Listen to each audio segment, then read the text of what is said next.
बिस्मिल्लाहिर्रहमानिर्रहीम। मैं हूं आपका मेज़बान शकील हैदर और आप देख रहे हैं आपका पसंदीदा चैनल बगा फैक्ट्स। आज के बगा फैक्ट्स के अंदर मैं आपको बताने जा रहा हूं कि इंपोर्टेड हुकूमत के आने के बाद जहां पाकिस्तान की मुईशत डूबी है, वहीं अब पाकिस्तान का अमन भी मुकम्मल तौर पर ख़राब होने के इंतहाई करीब पहुंच चुका है। हालात इस नहज पर पहुंच चुके हैं कि पाकिस्तान के अलावा जो दूसरे ममालिक की, अमरीका की, बरतानिया की खुफिया एजेंसियाँ हैं, वो थ्रेट जारी कर रही हैं, थ्रेट अलर्ट जारी कर रही हैं अपने शहरियों को जो इस्लामाबाद के अंदर हैं, उनको लेटर्स लिख रहे हैं और कह रहे हैं कि आप लोगों ने इस्लामाबाद के अंदर ज़्यादा घूमना फिरना नहीं है। इवन के जो सबसे ज़्यादा अफसोसनाक और सबसे ज़्यादा परेशान कुन बात है वो ये है कि उन्होंने बाकायदा तौर पर नॉमिनेट करके ये कहा है कि आपने ये जो छुट्टियां चल रही हैं, इन छुट्टियों के दौरान किसी भी सूरत जो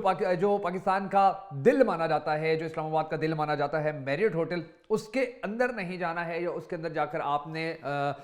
स्टे नहीं करना है, उसके करीब भी नहीं भटकना है। और ये थ्रेट जो है जारी किया गया है, ये पाकिस्तान की तारीख का पहला ऐसा थ्रेट है कि जिसके बारे में ये कहा जा रहा है कि ये कोई पाकिस्तान के खुफिया इदारों ने नहीं किया है, बल्कि दूसरे ममालिक के जो खुफिया इदारे हैं वो अपने शहरियों को ये सारी बातें कर रहे हैं और इस तरह के अहकाम जारी कर रहे हैं। अब ये जो हालात इस नहज पे पहुंचे हुए हैं, बन्नू के अंदर जो कुछ हुआ है, इससे कुछ दिन पहले इस्लामाबाद के अंदर जो कुछ हुआ है, बलोचिस्तान के अंदर रोज़ाना की बुनियाद के ऊपर जो अमन ख़राब करने की कोशिश की जा रही है, रोज़ाना हमारी पाक अफवाज के जो जवान शहीद किए जा रहे हैं, केपीके के अंदर एकदम से हालात इंतहाई ख़राब कर दिए गए हैं अमन के हवाले से। वहाँ पर हमारे जो कानून नाफिज करने वाले इदारे हैं भरपूर तरीके से वो जवाब दे रहे हैं, मगर एकदम से ये जो सिचुएशन बना दी गई है, इस सारी सिचुएशन का जो बैकग्राउंड है, उस बैकग्राउंड तक पाकिस्तानी कौम का पहुंचना बड़ा ज़रूरी है। कुछ अहम बातें, कुछ अहम पॉइंट्स हैं जो मैं आपको बताऊंगा और उसके बाद आपको ये समझ आएगी कि किस तरह अमेरिका ही पाकिस्तान के अमन के हवाले से सबसे बड़ा खतरा है और अमेरिका ही फिर पाकिस्तान के अमन के हवाले से ताने भी पूरी दुनिया के अंदर देता है और फिर अपने शहरियों को इस तरह के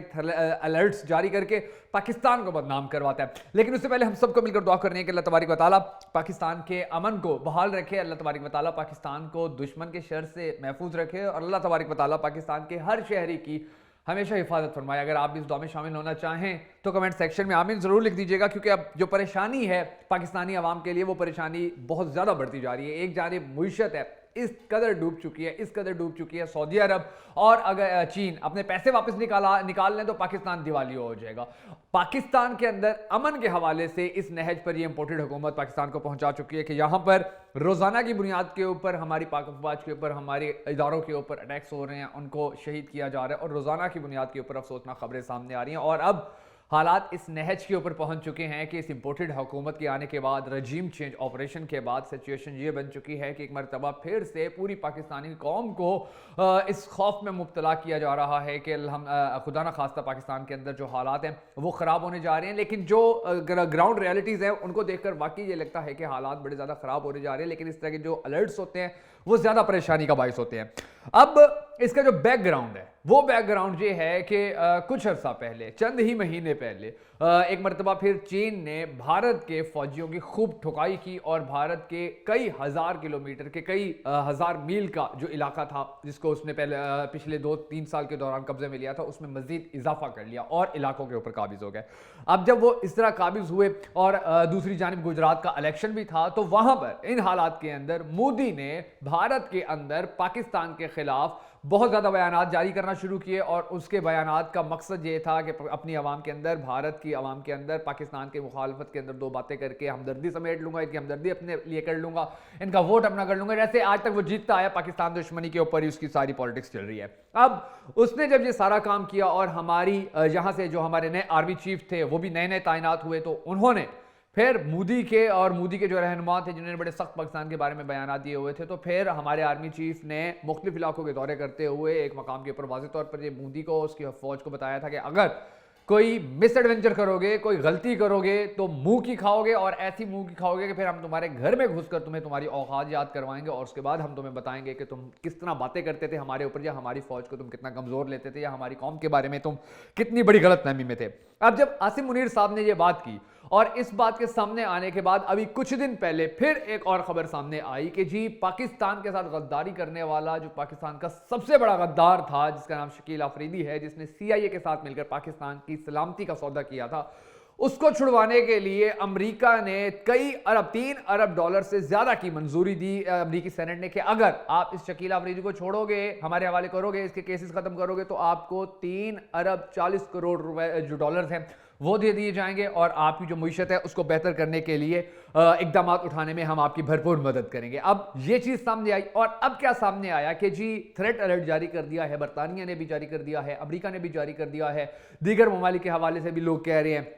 اب یہ جو الرٹ سامنے آئے ہیں, ان الرٹس کے اندر یہ کہا گیا کہ جی آپ نے اسلام آباد کے اندر جو میریٹ ہوٹل ہے, جو دیگر علاقے ہیں ان کے اندر نہیں جانا. اب یہ جو تھریٹ الرٹ جاری کیا گیا ہے اور اس سے پہلے کیا جو سیکوینس ہے, اس سارے سیکوینس کو آپ دیکھیں تو آپ کو اندازہ ہوگا کہ پہلے پاکستان کی حکومت کو تبدیل کروایا گیا, ایک ایسی حکومت کو کھڈے لائن لگایا گیا کہ جو پاکستان کے نچلے طبقے کو اوپر لانے کے اندر بڑی اچھی طریقے سے کامیاب ہو رہی تھی, جس نے عالمی وبا کے دوران بھی پاکستان کو بہت بڑے نقصان سے بچایا تھا اور اس کی تعریفیں پوری دنیا نے کی تھی. اور پاکستان معاشی طور پر اتنا مضبوط ہونے جا رہا تھا کہ آپ کے فیصل آباد کی جو صنعتیں ہیں, ان صنعتوں کے لیے جو کام کرنے والے ملازمین تھے وہ نہیں ملتے تھے, کیونکہ پہلے ہی سارے ملازم جو سارے ملازمت پیشہ لوگ تھے ڈبل سیلریز کے اوپر انہی صنعتوں کے مختلف علاقوں کے اندر وہ لگے ہوئے تھے اور کوئی ورکر تک نہیں مل رہے تھے. حالات اتنے بہتر ہوتے چلے جا رہے تھے. پاکستان آئی ٹی کے حوالے سے دنیا کے اندر اپنا نام بنا رہا تھا, اپنا مقام بنا رہا تھا. فیس بک کے حوالے سے, یوٹیوب کے حوالے سے, انسٹاگرام کے حوالے سے, ٹک ٹاک کے حوالے سے, گوگل کے حوالے سے یہاں پر ڈیولپمنٹس ہو رہی تھی. آئی ٹی کے حوالے سے نوجوانوں کو بہت زیادہ متعارف کروایا جا رہا تھا اور ہر اینگل سے پاکستان آگے جا رہا تھا. مگر پھر پاکستان کی حکومت تبدیل کی گئی اور امپورٹڈ وزیر اعظم کو لا کر بٹھا دیا گیا. اب جب تک عمران خان کی حکومت تھی آپ نے کبھی نہیں سنا ہوگا امریکہ نے تھریٹ الرٹ جاری کر دیا, آپ نے کبھی نہیں سنا تھا کہ کے پی کے اندر حالات ایک دم سے خراب ہو گئے, آپ نے کبھی نہیں سنا تھا کہ بلوچستان کے اندر ایک دم سے حالات خراب ہو گئے. لیکن جیسے ہی امپورٹڈ حکومت آئی, اس امپورٹڈ حکومت کے آنے کے بعد جو یہ دوسری ممالک کے پاکستان دشمن ممالک کی جو خفیہ ایجنسیاں, جو ان کے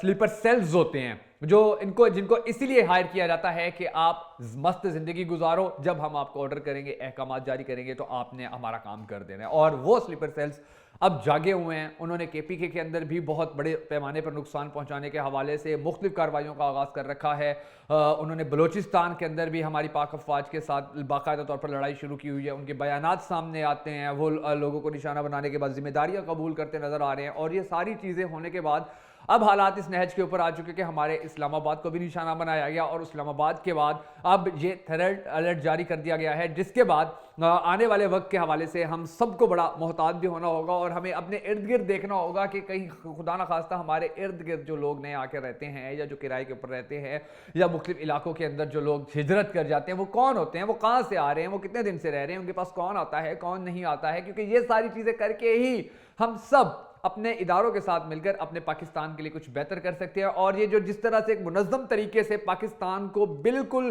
دیوار سے لگایا جا رہا ہے, امریکہ کبھی بھی پاکستان کے ساتھ ڈائریکٹلی لڑائی نہیں لڑے گا, وہ کبھی بھی اپنی فوجیں پاکستان نہیں بھیج دے گا, وہ کبھی بھی اپنے ہیلی کاپٹر اپنے جہاز پاکستان نہیں بھیج دے گا. بھارت کبھی ایسا نہیں کرے گا کہ وہ ایک دم سے فوجیں چڑھا دے, وہ ایک دم سے ہیلی کاپٹر, ایک دم سے جہاز لے آئے, ٹینک لے آئے.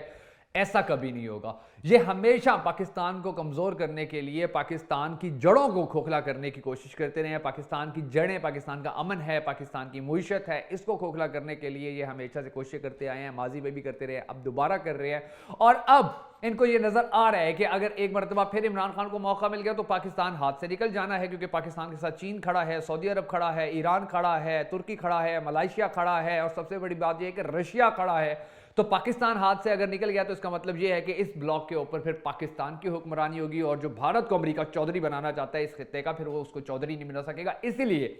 اب جو بھی کام کیا جا رہا ہے وہ فیصلہ کن کیا جا رہا ہے, اور اب سب سے زیادہ ضرورت ہے ہماری قوم کے متحد ہونے کی, اپنے اداروں کے اوپر بھروسہ کرنے کی, اپنے اداروں کو ساتھ لے کر چلنے کی, اپنے اداروں کی مدد کرنے کی. ہم سب کو پاکستان سے سب سے زیادہ پیار کرنا ہے, اور اس کے بعد ہی ہماری سیاست ہے, اس کے بعد ہی ہمارے علاقے ہیں, اس کے بعد ہی ہمارے صوبے ہیں, لیکن سب سے پہلے پاکستان ہے. تو پاکستان کے لیے اب ہم سب نے اپنے اپنے حصے کا دیا جلانا ہے اور دعا کرنی ہے کہ اللہ تبارک و تعالیٰ پاکستان کے امن کو اسی طرح قائم رکھے جس طرح عمران خان کے دور حکومت کے اندر تھا. عمران خان کے جو